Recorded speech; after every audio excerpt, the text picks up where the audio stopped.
Hello. So a fairly big topic now, so I'm going to do 3 videos and posts on rest and sleep. So I've always known that it's important to rest and sleep, but it really actually just hit home properly last year.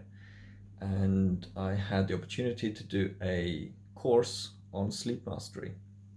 So the stuff that I'm going to be sharing is from that actually. But first, a bit on rest before I get into sleep. Because I would actually suggest something that maybe it's a bit far out there, but I don't think so. I'm going to be brave enough to say it. That I think there's actually been another pandemic going on that just isn't talked about that much. And it's the pandemic of productivity. Work, work, work. Have to be busy, have to be productive, have to go, go, go, do, do, do. No time for the rest that our bodies actually need. And this is closely linked to stress. For those of you who don't know much about stress, and it can be this sort of word that we throw around, and it actually means lots of different things to different people. So the funny thing is with our bodies, and if you want to take one message away from this, is that our bodies can't distinguish between a saber-toothed tiger trying to kill us and the stress of a deadline at work. However, we might rationally think, yeah, I'm a bit stressed, but it's just a deadline, it's not going to kill me. Our bodies don't know the difference. So what happens with the nervous system is that we go into what we call a sympathetic response, a sympathetic state, the so-called fight, flight, freeze mode. In this state, our bodies will kind of calibrate itself to be able to run away from that saber-toothed tiger or fight it. Now that same response happens, as I said, with deadlines, and it shuts down things that's not vital or the body considers not to be vital for fleeing that saber-toothed tiger or fighting it, such as the digestive system, the urinary system, and the immune system. Okay, when I say shut down, that's a bit dramatic. It doesn't fully shut down, but down regulates it significantly. I mean, it's actually to the point that people like Dr. Bruce Lipton argues that of all the deaths in the world, stress is actually the real killer for approximately 90%. So this is why I want to emphasize how important this topic is. Rest and sleep. Because actually I found it really challenging myself to put in the rest that I kind of knew at some level was important. And for the past 2 years, I literally started scheduling rest in just white space, doing nothing. I've been very busy over the past few years. I have a full-time job that does require overtime, and there's an overwhelming amount to do that there's never enough time for. Maybe this is your reality too. And on the side of that, I've been building and running my own business, and I've been doing single parenting, I've been studying, loads of things all at the same time. So stuff that really isn't sustainable for most people.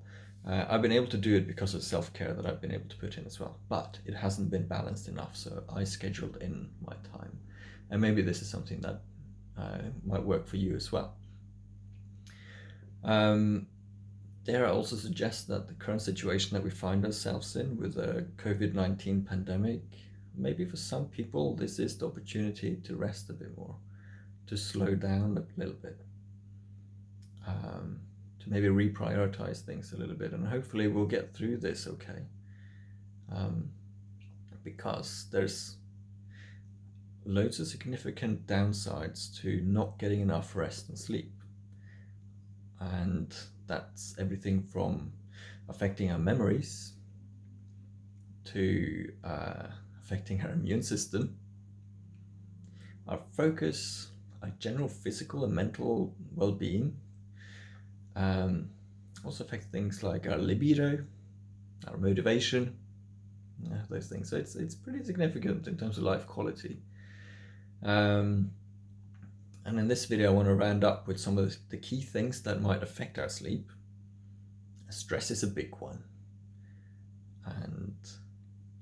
perhaps I've been leading on to that. Of course, I just talked about stress, but this is, you might be going to bed and your brain is so busy, you're stressed, you're anxious or whatever, and you can't quite relax and get to sleep properly.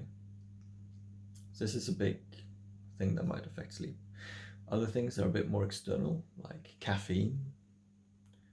So caffeine, let's see if I remember the things correctly now. It blocks adenosine. This is something that normally would make you tired.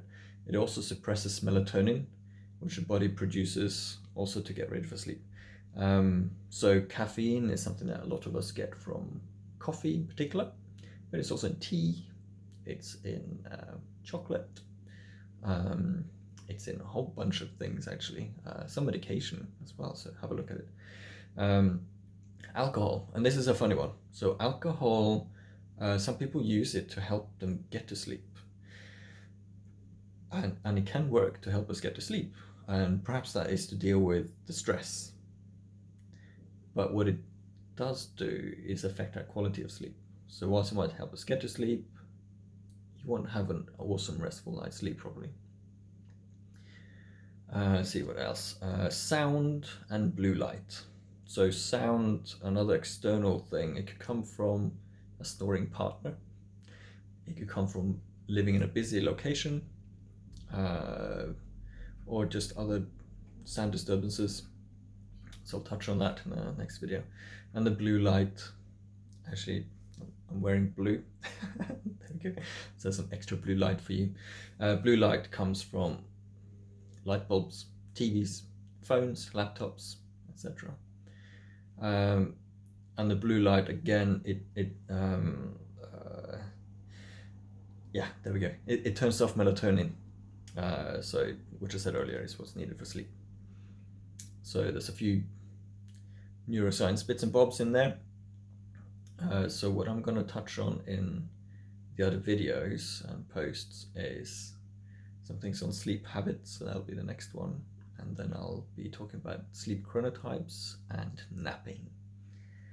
So I hope that this finds you well, and wishing you sweet dreams.